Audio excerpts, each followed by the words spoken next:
Hi, Jennifer Huber here with my Module 5 presentation. I hope you enjoy it. The first thing I'm going to talk about in my presentation is the 5 practices of exemplary leadership. This comes from the Kouzes and Posner textbook and also some of the other research that we've done in this class. The first practice of exemplary leadership is to model the way. All right, you need to figure out in your own life, what is it that is important to you as a leader? All right, what is it that's important to your organization? In my case, it would be what is important in a school setting. I need to know what I believe in, and I need to be really sure of what those things are. All right. With this one here, I have written down that you want to set an example by aligning your actions with the shared values, which leads us to this number 2 point. All right, you want to inspire a shared vision. You can't just tell people what to believe in if you're a good leader. You need to make them believe in it as well by convincing them. All right, when you inspire a shared vision, you're going to get others to work with you, not necessarily for you. There's a difference.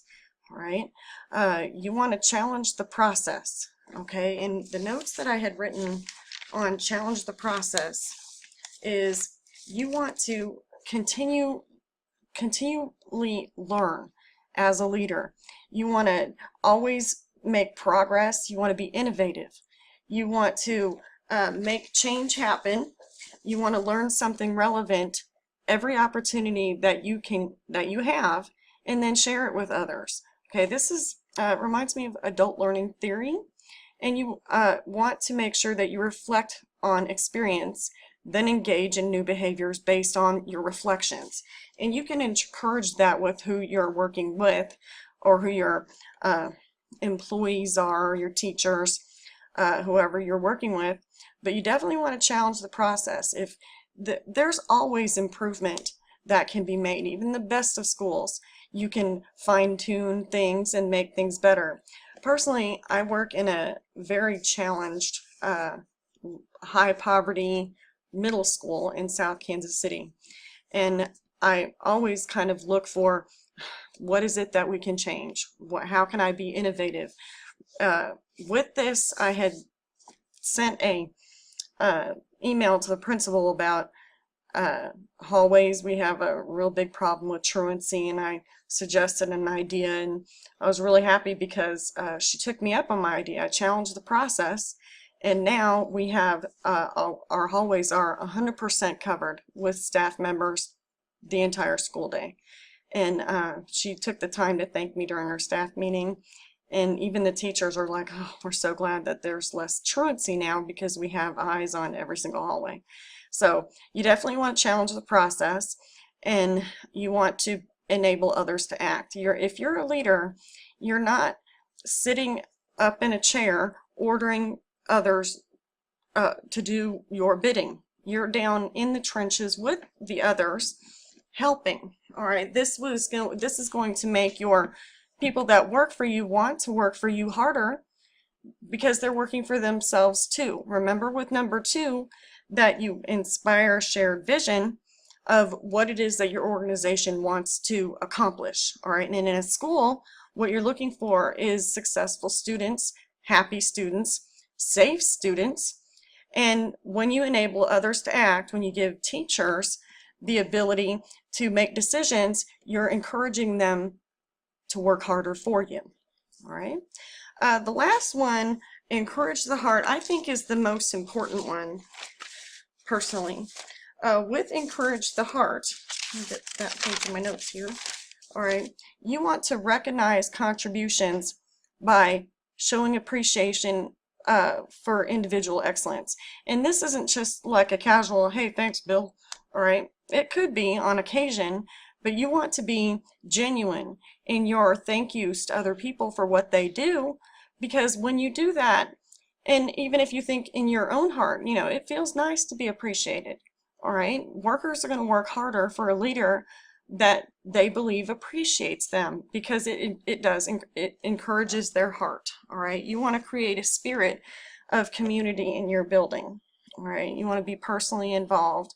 Don't delegate everything so that you wind up working in an office by yourself and nobody even knows you.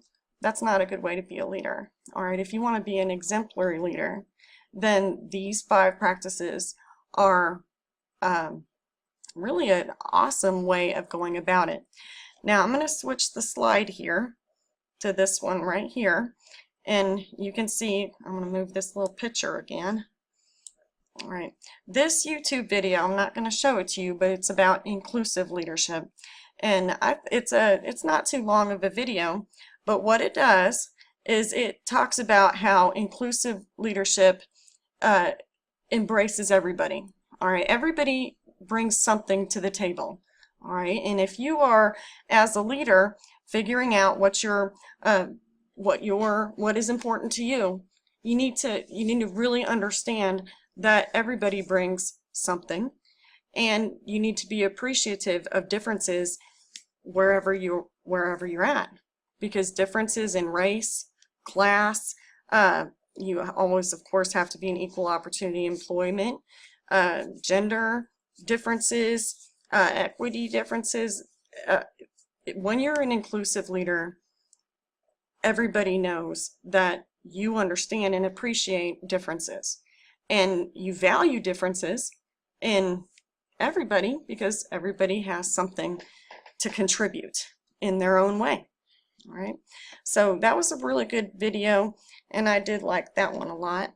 The next video that I have is Stephen Covey, and with that video, there's the link right there if you want to click on it. But I'm going to go on and talk about it because you don't need to watch it twice. Principal leadership. This was actually really interesting too. Principal leadership addresses that thought processes need to change. All right, your paradigms, how you believe in what you believe. All right, you don't want to go in and change behaviors of your employees if you think that they're acting in a way that isn't inclusive.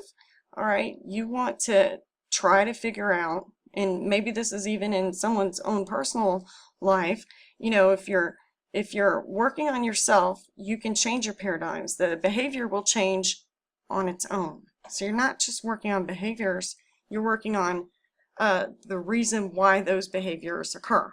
All right, like I said, this does tie nicely into inclusive leadership, and it's kind of similar to a democratic leadership style, and I like thinking about being a leader in a democratic kind of way, because I really feel like when people feel represented, and understood, that they would work harder for me as a leader.